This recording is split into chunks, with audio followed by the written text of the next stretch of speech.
Hey guys, Buddy Vintage here with the Coleman USGI Army issue stove. This one's 73 dated. I believe the model number is like a 252A. It's always hard to see on the bottom, but anyways, I'm not going to get into that today. Basically what I'm trying to do is teach you how to troubleshoot these things. So first thing I did when I got this is check for pressure. So what you want to do is, number one, take out the pump. Okay. So when you take out the pump, this end, if it does not fit in there snugly, you actually want to take your thumb or your fingers and spread this out and around. And if it is damp at all, you're good. If it is dry, you definitely want to put some oil on it. You can put silicone oil. You can put anything that you do for like leather treatment oil, because this is a leather piece. That's fine. And then spread it out. If it doesn't work, then you might just need to replace that bit. And then you put it right out on top of this. I don't know why my zoom is so weird today. On top of that piece. You can also unscrew this piece and little arrows at the end. If you need to reinsert it, you really need to look where you're going to get it right in the center again.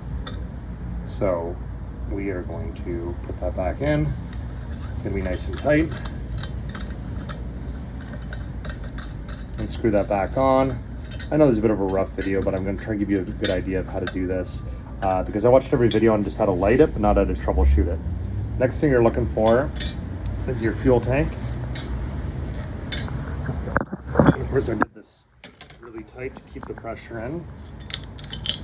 You want to make sure that that is still intact. Put some silicone oil or some regular 3-in-1 oil on it, just to keep it kind of moisturized.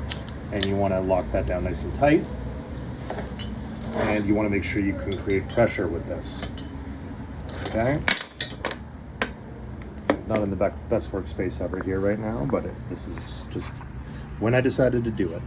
So, great. So, to test for pressure,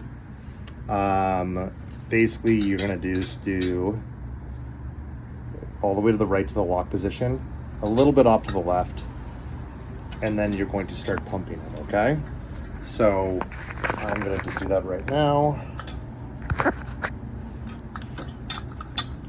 This always gets in the way, which is nice and fun. You're gonna make sure your valve is also closed all the way to the right.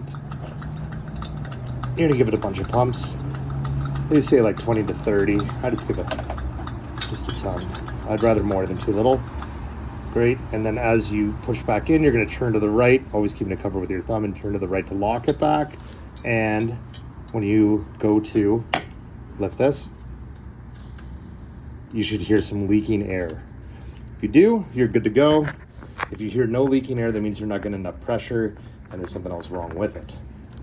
Now, the reason why I didn't have a lot of pressure there is because I'm about to show you how to troubleshoot my whole issue here, which is this piece is called the generator.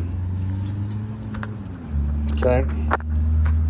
So, if you're lucky enough to get this little piece in there to the spare parts and mantle compartment, you pull that out of there, you should have this, which is a great piece. There's also a piece that slides out inside of it. This, I'm really mad it broke, but there's even a little tiny wire that comes out of here for cleaning the end of the brass piece, which I'll show you in a second.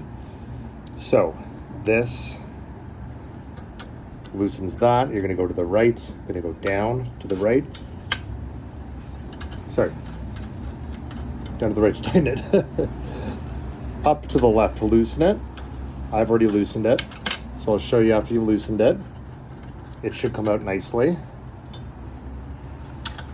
Like that. Okay? Just to show you quickly. There we go. This, I'm just going to show you with wire, which I was using for the project. Should also, this is really just so you go all the way through.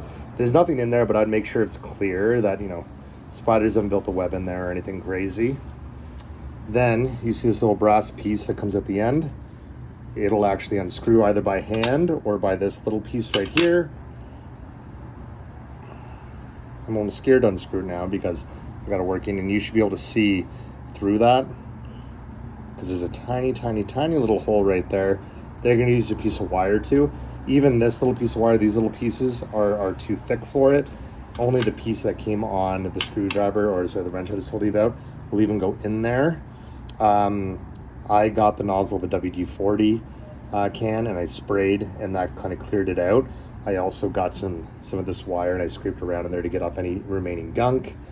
I then soaked the generator in some solution right there. That is CLR, vinegar, a little bit of Mr. Clean. Really, vinegar is probably just enough. We sit it for a while. I also, before I even started anything, I filled this whole tank with cleaning vinegar up to here, let it sit overnight, then poured it all out, and a bunch of gunk came out to make sure I'm starting with a fresh tank. And then once you have this all off, and I'm going to put this back on so I don't lose it, because it's a very important piece. You lose that, you're screwed. And I'm going to tighten this up nicely, because otherwise it'll leak around the edges. I don't like to over tighten it because it feels like this is a bit of a soft piece. So if I generate some pressure again on this to see if you're even going to get any fuel out of it, you're going to turn your knob and you should see fuel spit out of here. Okay, I'm seeing it bubble and starting to spit. Don't know if you can make that out. There you go. So I know that I'm going to get fuel out of there. So I know that there's pressure in the tank now and fuel's coming out of here. Next step, what I did is I hooked this up to here and I kept this offset when I tightened it, because this will bend a little bit and you're not going to hurt it. And I'm seeing if the fuel sprayed out of here. And when it didn't, I took off the pip, the brass pip, and then it sprayed out. And so I knew the brass pip was the problem. Clean that out, and then it started to spray out. So really, you're gonna make sure, number one, there's pressure in the tank. Number two, once it's pressurized, you open the valve, that fuel will come out of here.